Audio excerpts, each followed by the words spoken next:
जय श्री कृष्ण। आज हम श्रीमद् भगवद गीता का दूसरा अध्याय पढ़ेंगे। तो चलिए बिना किसी देरी के शुरू करते हैं। संजय ने कहा, हे धृतराष्ट्र। तब श्री कृष्ण व्याकुलचित अर्जुन से बोले, हे अर्जुन, अनर्थ के सेवन करने योग्य अपयश कारक मोह इस समय तुम्हारे मन में कहाँ से आया? तुम कायर मत बनो, यह शोभा नहीं देता। तुम हृदय की दुर्लभता को त्याग कर युद्ध के निमित्त खड़े हो जाओ। अर्जुन ने कहा, हे मधुसूदन, मैं रणभूमि में पूज्य भीष्म और द्रोणाचार्य के ऊपर बाण प्रहार कर कैसे युद्ध करूं? गुरुजनों को मारकर उनके रक्त से सने भोगों को कैसे भोगूंगा? हम नहीं जानते कि संग्राम में हम दोनों में से कौन जीतेगा। यदि हम जान भी ले तो भी जिनको मार करके हम जीवित रहना नहीं चाहते, वही धृतराष्ट्र के पुत्र हमारे सामने प्रस्तुत हैं। मैं आपसे पूछता हूँ, जिससे निश्चय करके मेरा भला हो वह मुझे समझा कर कहिए, क्योंकि मैं आपका शिष्य हूँ। मुझे शिक्षा दीजिए। मुझे पृथ्वी का निष्कंटक राज्य मिल जाए और देवताओं का भी अधिपत्य मिल जाए, तो भी ऐसा कोई उपाय नहीं दिखता कि जो मेरी इंद्रियों के शोक को दूर करे। हे गोविंद, मैं युद्ध नहीं करूंगा। यह कहकर अर्जुन चुप हो गया। संजय बोला, हे राजन, दोनों सेनाओं के मध्य में खिन्न होकर बैठे अर्जुन से श्री कृष्ण ने यह वचन कहे, हे अर्जुन, जिसके लिए शोक नहीं करना चाहिए तो उसके लिए शोक करता है, और पंडितों के से वचन तो कहता है, परंतु पंडित लोग न मरों का शोक करते हैं न जीवितों का। यह बात असंभव है कि मैं पहले ना था, तुम ना थे, ये राजा भी ना थे और इसके बाद नहीं रहेंगे। जैसे देहधारियों की इस देह की लड़कपन, जवानी, बुढ़ापा ये अवस्था होती है, तैसे ही मृत्यु के बाद दूसरी देह की होती है। इसलिए पंडित लोग मोक्ष को प्राप्त होते हैं। हे नरश्रेष्ठ, सुख दुख को समान मानने वाले जिस वीर पुरुष को यह ब्रह्म पदार्थ क्लेश नहीं देते, वह मोक्ष पाने का अधिकारी है। अस्त वस्तु का तो अस्तित्व नहीं है और सम का अभाव नहीं है। इस प्रकार इन दोनों को ही तत्व ज्ञानी पुरुषों ने देखा है। जिससे सारा संसार व्याप्त है, उसको अविनाशी जानो, क्योंकि इस नाश रहित आत्मा का विनाश करने में कोई सामर्थ्य नहीं है। अतएव हे भारत, तुम युद्ध करो। जो पुरुष इस आत्मा को मारने वाला तथा जो मरने वाला मानते हैं, वे दोनों ही ज्ञानी नहीं हैं, क्योंकि यह आत्मा न मरती है न मारती है। आत्मा न कभी जन्मती है और न कभी मृत्यु को प्राप्त होती है। नष्ट होने पर भी वह नाश को प्राप्त नहीं होती।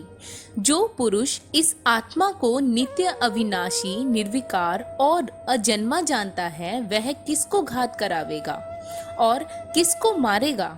जिस प्रकार मनुष्य पुराने वस्त्र को फेंक कर नए वस्त्र ग्रहण करता है, उसी प्रकार आत्मा पुरानी देह छोड़कर नई देह धारण करती है। आत्मा को शस्त्र नहीं काट सकते, अग्नि नहीं जला सकती, जल भिगो नहीं सकता। यह अविनाशी, सर्वव्यापी, स्थिर, अचल और सनातन है।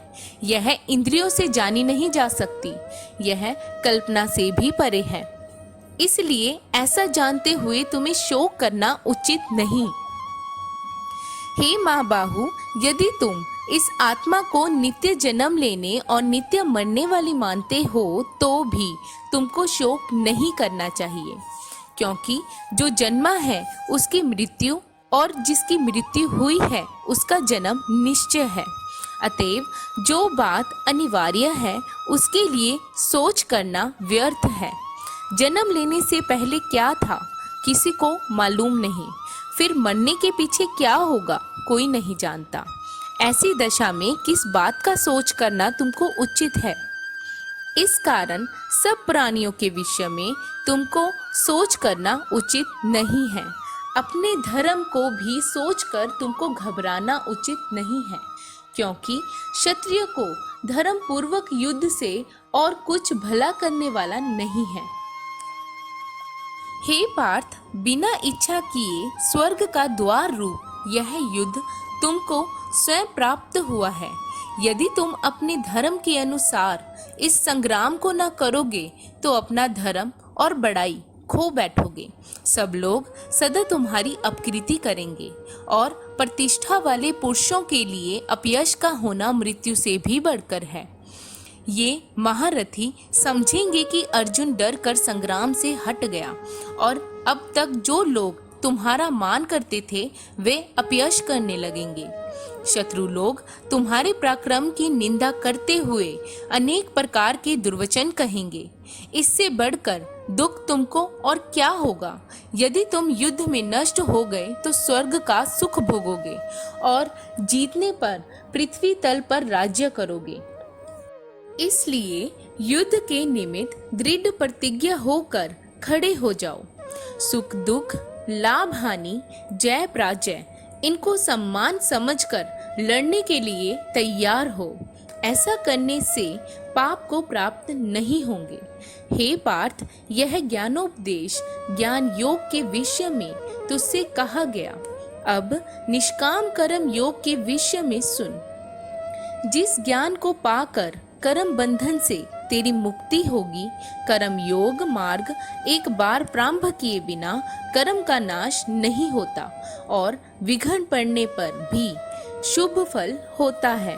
और इस कर्म का केवल प्रारंभ ही संसार के भय से छुड़ाकर पूर्ण ब्रह्मा को प्राप्त कराता है। निश्चय करने वाली बुद्धि इस निष्काम कर्म में एक ही है और कामना वाले पुरुषों की बुद्धि एकाग्र नहीं रहती, उनकी शाखा पर शाखाएं होती हैं। ऐसी दशा में मनुष्य संदेह में रह जाता है। हे अर्जुन, अज्ञानी उस पुष्पिता वाणी को ही स्वर्ग सुख से बढ़कर कुछ नहीं समझते। स्वर्ग सुख को ही जो उत्तम पुरुषार्थ समझते हैं, उनका कामनाओं से चित्त व्याकुल होने के कारण निश्चयात्मक बुद्धि से मोक्ष साधन को नहीं उत्पन्न होती, कारण कि उनका चित्त भोगादि में सदैव निमग्न रहता है।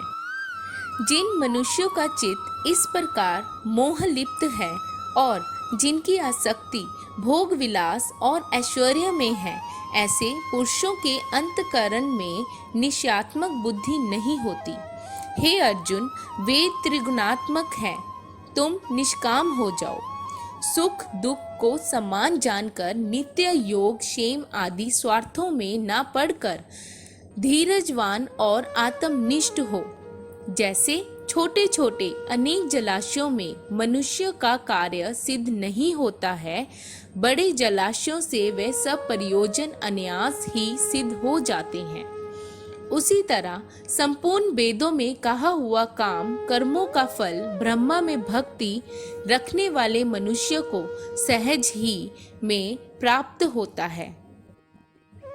तुमको केवल कर्म करना चाहिए, फल तुम्हारे अधिकार में नहीं। तुम ना तो फल की अभिलाषा से काम करो, ना निकम्मे ही रहो। फल की आशा त्याग कर कार्य की सफलता को सम्मान मानकर तुम योगस्थ होकर कर्म करो। यही कर्म ज्ञान योग है। इस बुद्धि योग सहित कर्म से अन्य कर्म अत्यंत हीन है। इसलिए तुम बुद्धि योग का आश्चर्य ग्रहण करो। फल की इच्छा रखने वाले निकृष्ट होते हैं। निष्काम कर्म करने वाला पुरुष ईश्वर कृपा से इसी संसार में सुकृत तथा दुष्कृत इन दोनों ही का त्याग कर देता है। इसलिए तुम निष्काम कर्म में प्रवृत्त हो।